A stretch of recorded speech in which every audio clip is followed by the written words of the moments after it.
Hey everyone, it's Kong again with another episode of Should You Summon. Sorry about the brief hiatus last month.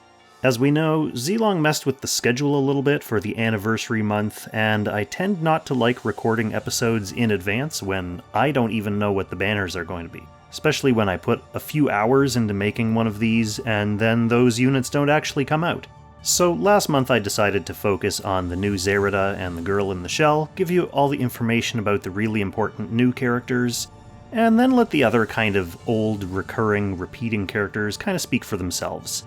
But we're back into more charted waters, a more predictable territory, so we're back on the regular weekly banner train. This month we've got the launch of two new Langrisser mobile original characters, Theon and Leo Beck. This banner will run for the duration of the entire monthly update from February 2nd to March 1st, and as with every new character launch, it's a normal rate-up banner, so you have a 40% chance to get either featured hero, with the remaining 20% of course reserved for any off-banner unit in the regular summoning pool. First up we've got Theon. Theon is an AoE-based assassin who's pretty much an upgraded or modernized version of Joshua.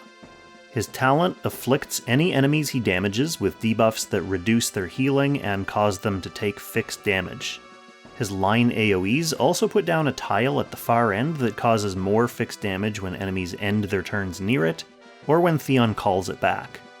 His 3-cost skill is one of those very line AoEs, how convenient. He does have a couple more unique line AoEs and some generic assassin skills like Shadow Raid.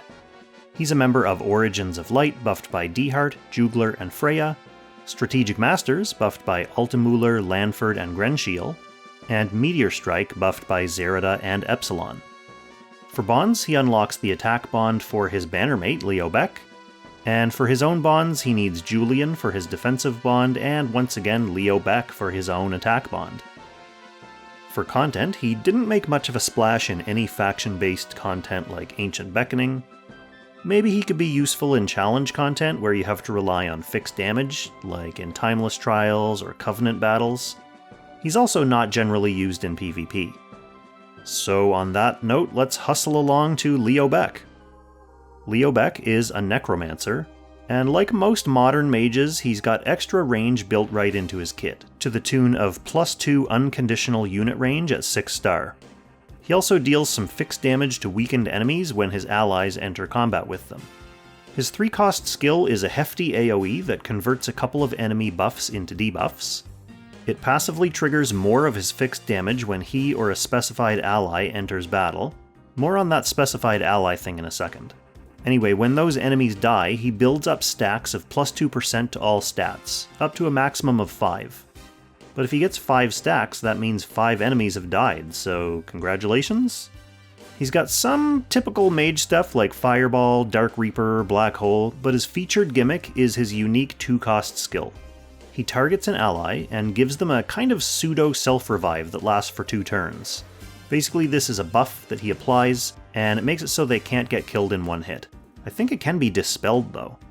He's a member of Empire's Honor, buffed by Bernhardt, Leon, Lance, and Rosenseal, Dark Reincarnation, buffed by Bozel and Licorice, and Mythical Realm, buffed by Gizaroth and the Sage of the Trees. For bonds, he unlocks the attack bond for his bannermate Theon, as I mentioned earlier.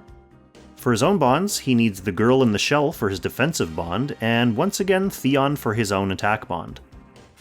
For content, in PvE, oddly enough, his 3C giving him 5 stacks of stat boosts seems like it'll be most useful in PvE, where you actually have no shortage of enemies to kill.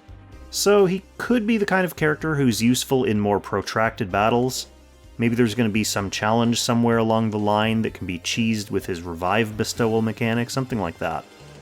On the PvP side, as a long-range mage who has the ability to cancel a death if you have good timing, he could be another flex pick for a turtle or tank push team.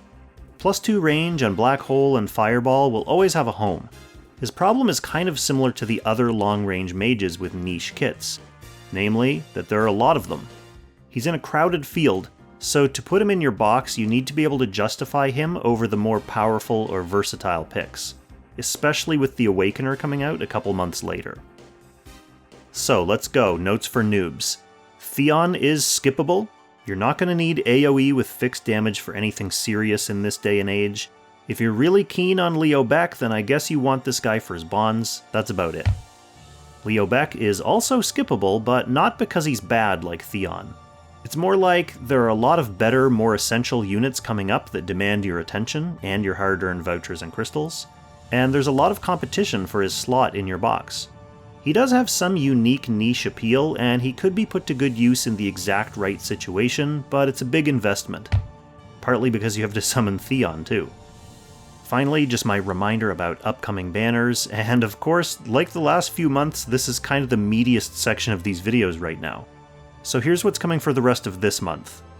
Next week, we've got a Raid Up banner featuring Wandering Duelist and Omega, as well as the now classic Lang 1, 2, and 3 wishlist banner. The week after that, we've got a Destiny banner featuring Julian, Patseer, and Werner Dime, so if you did decide you want to use Theon, there's your other bond unlocker. Finally, the month-end recurring banners are Shalinka, Zerida, and Saint of the Ark, and Ledin, Rachel, and Altamüller.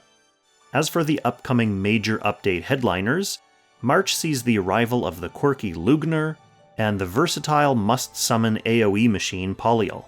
Their update also comes with an equipment banner that features an amazing new accessory with base hit points and defense that makes you immune to stun and passive silence.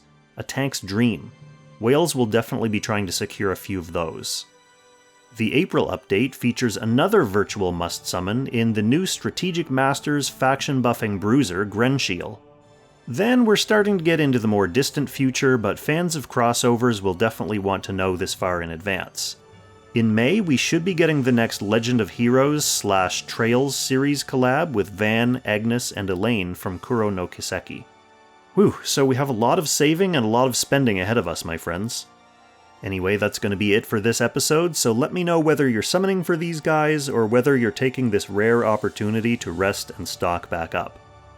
Thank you so much for watching. I'll catch you in the next Should You Summon. Extra special thanks, as always, to our Langrisser tier channel members for generously supporting the channel directly.